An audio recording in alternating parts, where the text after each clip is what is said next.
তেহেনা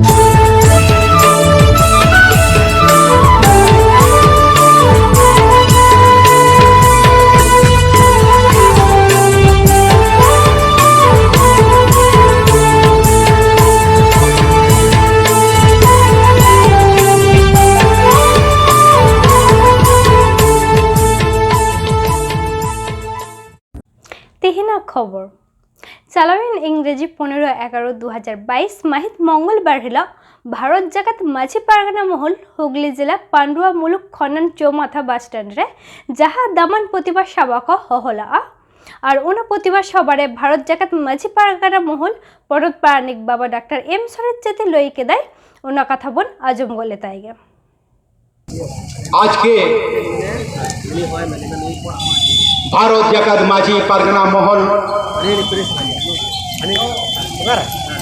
হুগলি জেলা শাখা থেকে যে ধিক্কার মিছিল আয়োজন করেছে, এখানে উপস্থিত আছেন পশ্চিমবঙ্গ পনজগ পারগানা বাবা মানতা রাজেন্দ্রনাথ মুর্মু, হুগলি জেলা পারগানা বাবা নর্মচরণ হাঁসদা, উপস্থিত আছেন এসেকা জেলা প্রেস দুলাল চন্দ্র মান্ডি, উপস্থিত আছেন এসেকা নগেন্দ্রনাথ বাবু ট্রেজারার।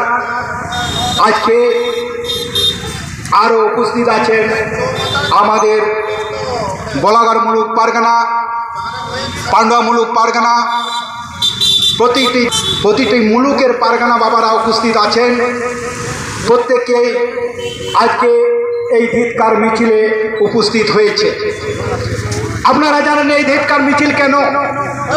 এই কয়েকদিন আগে 11-22 তারিখে আপনারা জানেন নন্দীগ্রামে একটা আমাদের কারাগার মন্ত্রী অখিলেশ গিরি তিনি তার ওইখানে সভা করতে গিয়ে কয়েকটা কথা উচ্চারণ করেছিলেন ব্যঙ্গ করে। সেই ব্যঙ্গটা কি আপনারা আর সবাই অবগত আছেন, তবু আমি ছোট করে আপনাদেরকে বলতে চাইছি। সত্যি আজকে 75 বছর পর আজকে এই উকিলগিরি আজকে আমাদেরকে স্মরণ করে দিয়েছিল যে ভারতবর্ষের আদিবাসীরা তারা যে অতি বছর থেকে তাদেরকে যেভাবে নিন্দা করে আসা হয়েছিল, যে কোনো ব্যঙ্গ করে রাখা হয়েছিল, আজকেও সেই প্রথা আজকে আছে। তার জন্য আজকে তারা তুলে ধরেছে। তার জন্য উকিলগিরিকে আমি সাহস মনে করি।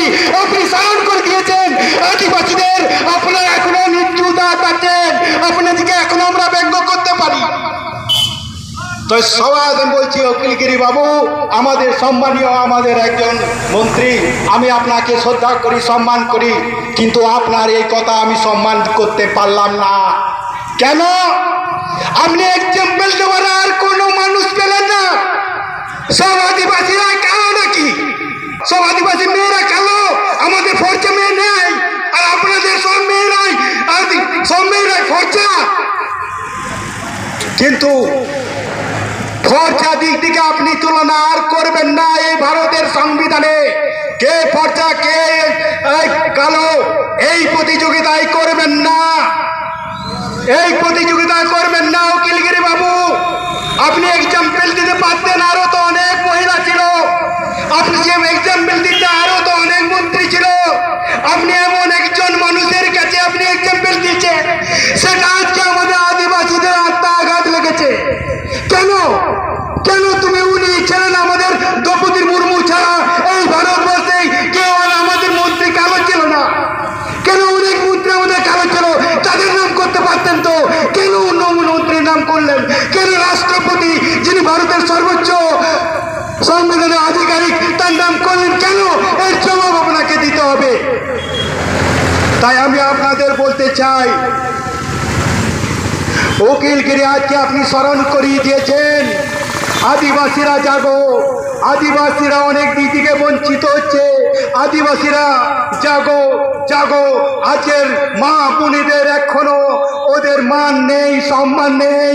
তাই আমি দ্রৌপদী মুর্মুকে বলবো, আমাদের রাষ্ট্রপতি মা, তুমি আমাদের মাঝি বোনেরা, তুমি আমাদের কাছে অনেক, আমরা তোমাকে সম্মান দিয়েছি ছোটবেলা থেকে। আমাদের মাঝি বাবারা আপনাকে কোলে করে আপনার নাম করিয়েছিলাম, আমাদের পারগানা বাবা আমরা মানুষ করেছিলাম। আজকে আপনি সাংবিধানিক অধিকারী, আপনি গেছেন রাষ্ট্রপতি হয়েছেন, আপনার সম্মান আপনার যোগ্যতাতে, কিন্তু সেই রাষ্ট্রপতির সম্মান যোগ্যতা আপনার কেউ সম্মান করছে না ওরা। আপনি ফিরে আসুন মা, আপনি ফিরে আসুন, আপনি ফিরে আসুন। আমরা মর্যাদা দেবো ভারত জাকাত মাঝি পারগানা মহল, আপনি মর্যাদা দেবো, আমরা মান দেবো, সম্মান দেবো। আপনারও ওরা কেউ কিছু করবে না, আপনাকে তুলে দিয়ে শুধু আপনাকে অপমান করছে। কোথায় পত্নী বলে, কোথায় আপনাকে কুরজির বলে, ওই জন্য আপনি ফিরে আসুন মা। বলছি ভারত জাকাত মাঝি পারগানা মহল, আপনার সম্মান আমরা রক্ষা করব। আপনি যদি আজকে পদত্যাগ করেন ভারত জাকাত মাঝি পারগানা মহল, আমরা সুপ্রিম কোর্ট পর্যন্ত যাব, আপনার হয়ে লড়বো। কেন এরকম আমাদের প্রতি, আমাদের আদিবাসীদের মহিলাদের উপর এরকম কুরুচিকর কথা কেন এই রং বিচার হয়? তার সাথে সাথে আরো বলবো, ব্যক্তিগত ঝগড়া শোভেন্দুবাবুর সাথে, আপনার ব্যক্তিগত ঝগড়া রাজনৈতিকের সাথে, কিন্তু ব্যক্তিগত রাজনৈতিক আপনাদের দুজনের মধ্যে যেটা আপনি ভিডিও আমরা শুনেছি, যেটা ফেসবুক মুখ করে, সেই ব্যক্তিগত ঝগড়াটা আজকে আপনি কোথায় নিয়ে গেলেন অকিটিল বাবু? কোথায় নিয়ে গেলেন? আমাদের চোখ ফুটালেন। সেই জন্যে শোভেন্দু বাবুরকে বলছি, শোভেন্দু বাবু আপনারও ফুটেজ দেখেছি, আমাদের একটা পশ্চিম বাংলার একটা মন্ত্রী, বনমন্ত্রী শ্রী বীরবাহার হাসদাকে আপনি এমন একটা কথা বলেছিলেন, সেই ফুটেজও আজকে ফুটে আসছে।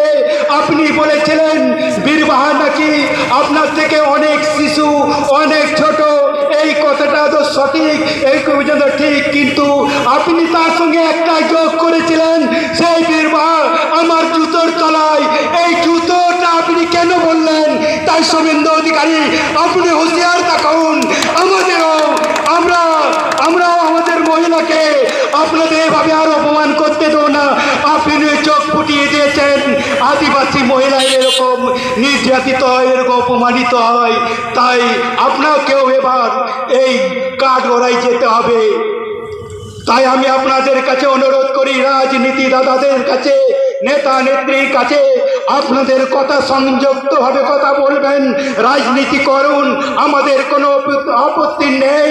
আপনারা, আমাদের কোনো আপত্তি নেই, রাজনীতি করুন, আপনারা জিতুন, আপনার সমাজের জন্য ভালো কাজ করুন। আপনাদের যেভাবে আমরা শুনতে পাচ্ছি, ভারত জাকাত মাঝি পারগানা মহল যেভাবে আপনাদের কথা শুনতে পাচ্ছি, তা ওই কথাগুলো অসংযুক্তি, কোনো আপনাদের উন্নয়ন নিয়ে ঝড়গড়া নয়। আপনাদের কুরুচিকর কথাগুলোকে আমরা কি সারা জীবন শুনে আসবো? সারা জীবন কি আমরা এরকম শুনে আসবো? আপনাদের যোগ্যতা থাকে তো উন্নয়ন করুন, আপনাদের আমরা সাপোর্ট করব। কিন্তু দুঃখের বিষয়, আজকে ভারত জাকাত মাঝি পারগানা মহল, আপনারা সারা ভারতবর্ষে যারা আমার কর্মীরা আজকে এই ছোট পথসভা এইখানে আপনারা এসেছেন, তাদের অশেষ ধন্যবাদ জানাই। আজকে আমাদের এই পণযোগ্য পারগানা রাজেন্দ্রনাথ মুর্মুকে অশেষ ধন্যবাদ জানাই। আজকে আমাদের নর্মচরণ হাসদাকে, মান্ডিকে এসে ধন্যবাদ জানান, নগেন্দ্রনাথ মান্ডিকে। আজকে এইখানে এসে আমাদের ছোট্ট এই প্রতিবাদ সভায় এই যে আপনারা উপস্থিত হয়ে আজকে আমাদেরকে এই সাফল্যমণ্ডিত করেছেন, তার জন্য অশেষ ধন্যবাদ।